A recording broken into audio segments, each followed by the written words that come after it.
Can a butterfly flapping its wings in Brazil set off a tornado in Texas? So the smallest thing, like your light in the dark room, the smallest thing can cause profound changes. A butterfly, a seagull's flapping its wings changes the atmosphere just enough that 2,000 miles away and hours and things later, it has smallly affected the meteorological aspects of what's going on, and suddenly there is or there isn't a tornado, and in part because of that small contribution. So then I've got to choose my small influence wisely if it could have epic proportional and anything results. Can, yes. So then I mean there's a grave responsibility here. Like any small choice I could make could have huge ripple effects upon the universe. So so I've got to be responsible to choose these choices for good and for light and love and consciousness, not this devilish darkness. Why am I choosing that? Why?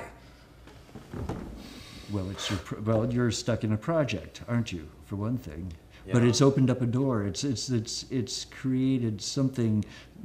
You're in touch with something that you didn't know existed within you. Obviously, I mean, aren't we all kind of good and evil? I mean, we all have the ability to change. Nothing stays constant in the universe, right?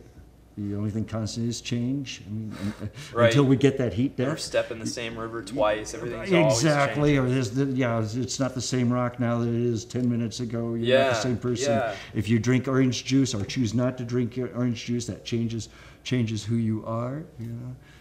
So are my changes that I'm affecting every day contributing to this altruistic good? Like I want to help everybody. I want my choices today to be benefiting the whole world, not bringing us back towards the dark age like I feel a lot of choices are that are made unconscious or for selfish means. Well, selfishness is okay. What's in the box? What's in the box? Can I look? Not yet, I don't think. This is such an interesting conversation. Let's just pursue this a little further. This may be just the box for you. Okay. It may not be the box for you. I think we're determining that. So what is enlightenment? What is enlightenment? Well, enlightenment essentially is knowledge, isn't it? It's awareness. Right. It's that clear light. It's sometimes a brilliant point. It's That's what what the I'm Japanese grabbing call towards. satori, that sort of thing. And it may change your perspective. It may change your path. I mean, everything does, doesn't it? I mean, every second we're faced with choices. Do I open the box? Do I close the box? Do I drink the orange juice? I just want to fork off in the directions that contribute to this collective greatness, moving us towards evolution and love and not de-evolution and fear. Okay. That's this whole devil thing. I don't want to be the devil. I want to be, I don't know. Is it wrong to want to be God? Well, it's funny. There was a religion years ago that was eliminated by the Catholics in the 1300s. They were the Albigensians, also known as the Cathars. Their religion was partly Gnosticism. And their belief was that there were two gods, which made them very unpopular with the rest of the Christians. They thought there was a good God and a bad God, sort of like God and Satan. But their idea of the bad God was the God that created the physical world. That the physical world was evil. Oh, It keeps so the you body's admired a in the sin, physicality. Sex and is a sin. Everything with the body everything is a sin. yes, desires, hunger, all this appetites, all this acquiring wealth. This is all the physical world, Then there's the spiritual world. And the spiritual world is totally non-corporeal. And that's what these people were trying to attain. They were trying to get rid of the physical. They believed in reincarnation. They believed they had many times. Reincarnating into another physical form, though, it's like constantly born into more sin and sin and sin. I don't like that model. Well, It dooms us from the start. It gives us shame. It gives us guilt. All these things that what good comes out of shame and guilt? I think you learn falsehoods through shame and guilt. Do you? You think so? You believe in treat training. You don't believe in negative reinforcement, huh?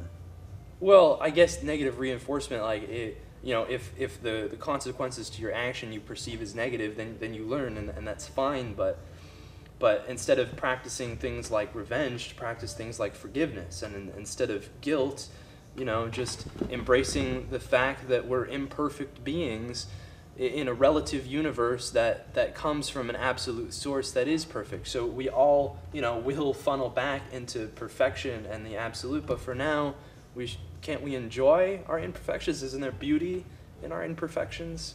So, sounds like you think that we're on a journey towards perfection, and that's difficult, you think, and it's not happening fast enough? I don't know. It's not like I want to open this box and attain nirvana immediately, but because if I did, then my journey would be over. I might as well just drop over and die and, either be gone forever or reincarnate into a new form or whatever happens after death. I don't need instant nirvana yet, but what I do want is enlightenment, which to me at least is just your eyes opening wider than ever before. Just this awakeness, this awareness that is just so intense that boosts you on to the next level. And with this definition, you can be enlightened over and over again and continue to flower your consciousness and grow and expand into infinity. Mm-hmm. But with nirvana, it feels like you hit the ceiling of infinity, and then suddenly that's it. And it doesn't make sense. I don't know. I don't know what I want. Well, let's see. Well, with nirvana, then you end up in the Godhead with total bliss, and everything is just as happy. It's very happy, and well, that sounds great. It does, doesn't it? Except, do things change? Is there any variation? Is there any pitch to that? Right, could get boring. It certainly could. Yeah, like how those jokes about everyone being bored in heaven and everyone in hell, gambling and swing dancing and having all that fun. I guess the metaphor for gambling is risk and chance and not knowing the outcome, and in that lies the excitement of adventure and possibility, chaos. Mm-hmm. But in perfection, I suppose there is no chaos. So you don't want ultimate perfection. You want knowledge, gnosis. You want this enlightenment as a tool to use, right? You're right, but it's complicated because I do want nirvana bliss, but I feel like not yet. Like I'm not ready. Like there's still so much I have to do in this vessel, in this manifestation, before I reincarnate back into the source and maybe pop out again. I don't know exactly what happens, but I'm ready to take it to the next level. I feel like I'm just hitting my head up against this wall, and I want to break through it. I want to tear down that barrier and just expand to that next level. I'm on the brink, So could something as silly as your box here